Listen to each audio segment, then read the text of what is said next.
or fortune, and spiritual fortune, especially spiritual wealth. So if you don't have artha, you have anartha, which is misfortune. You lose everything that you got. So we've already talked about the four main kinds of anarthas. Svarupa Brahma, illusion about spiritual identity. Asat-trishna, thirst for that which is unreal. In other words, material enjoyment. Aparādha, offenses. And hridaya daurbalya, weakness of heart. Now there's another whole class of anarthas, which are called suffering. Uttha. Uttha means when we get something that we don't want and then we suffer because of it. Now there are different kinds of getting what you don't want. And there are four kinds named here. Duṣkṛti-uttha, suffering arising from past sins. Sukṛti-uttha, suffering arising from previous pious activities. Aparādha-uttha, arising from offenses. And bhakti-uttha, arising in relation to bhakti. Now you might say, well, how can past pious activities cause us suffering? And the answer is that uttha, what it really means, is separation from Kṛṣṇa.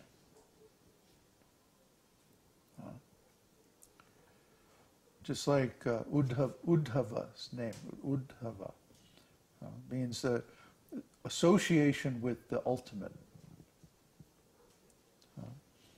And similarly, uttha means separation from the ultimate. You see? So uttha is actually the root of all different kinds of suffering. Because when we jiva souls, we're spiritual entities, and when we're not in association with Kṛṣṇa, then we're suffering. Because we're not in our constitutional position of service to the Supreme Lord. We're not in our original eternal identity as devotees of the Lord. And we're not performing our original constitutional activities, which is a mode of service that brings us great enjoyment in association with the Lord. So the root of all suffering is separation from the Lord, or material consciousness. See, we've been over this numerous times. This is very fundamental to our whole philosophy. But we have to see how these different anarthas manifest from different forms of suffering. Some of them are due to our past impious activities. For example, because we have some sinful reactions coming from a previous lifetime. In this lifetime, we have to, let's say, for example, take intoxication or have illicit sex life, or otherwise break the principles of devotional service. We're forced to. We can't help ourselves. It just happens. And this is suffering, because anything that is not spiritual enjoyment is suffering. Anything that's not enjoying in association with Kṛṣṇa is actually suffering from the point of view of pure devotional service. It's uttha. It's separation from the ultimate truth. So we want to be in association with Kṛṣṇa, but we can't. Prabhupada used to talk about asking people to chant. He would say, chant, chant, chant. And they would say, can't, can't, can't. And then he was kind of joking. And everybody would laugh. And then he would say very seriously, they are cursed by Yamaraj. Cursed by Yamaraj. That means in their previous life they performed so many offensive or sinful activities that in this life they're actually cursed by Yamaraj that they don't get the chance to perform devotional service. Their intelligence is so perverted that they cannot understand the value of chanting the holy name of God. So when they are approached by the devotees, and they get the opportunity, they reject it. They don't accept the association of the devotees, and they don't accept the process of chanting, which is the dharma for the age of Kali Yuga. So if you reject dharma, it's the same as rejecting the Lord, because that's the path that leads to him. So people who are unfortunate, people who are uttha, who are separated from Kṛṣṇa by force almost, they can't engage in this process of dharma. Sankirtan yajna. So what about people who have a lot of pious activities? Well, we also see that those people can't engage in devotional service either. If someone has tremendous pious activities in a previous lifetime, then in this lifetime we see that they're very wealthy, very beautiful, very famous, or very knowledgeable. Maybe they have a lot of power, political power, or family wealth, or something like that. And they cannot engage in devotional service either, because the results of their pious activities get in the way. Now this is the opposite thing. Instead of being cursed by Yamaraj, actually they're blessed by Yamaraj. But because they're so puffed up and they're so identified with their good fortune, they can't imagine giving up part of their good fortune in devotional service activities. And so they suffer separation, just as if they were sinful. Well, try to understand. If someone is given a lot of facility and they don't engage it, that's just as bad as if someone has a lot of sinful activities and they reject. Either way, they're rejecting the opportunity for devotional service.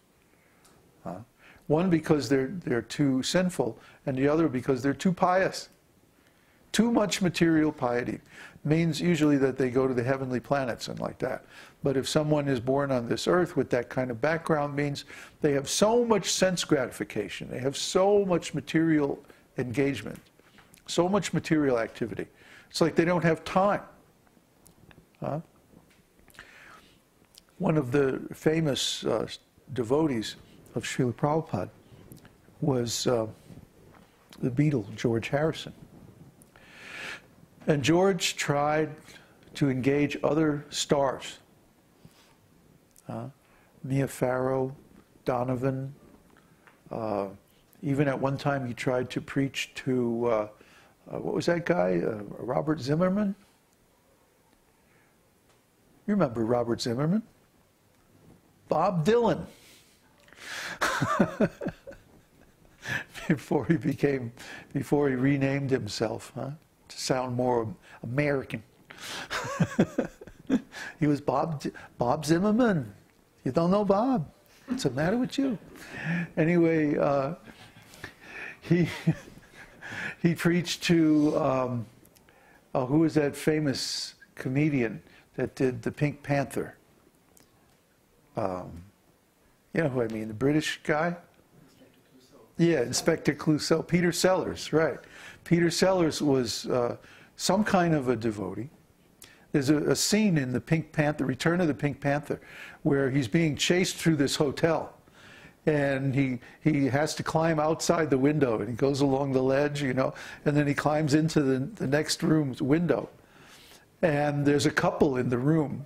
I don't want to get into what they were doing.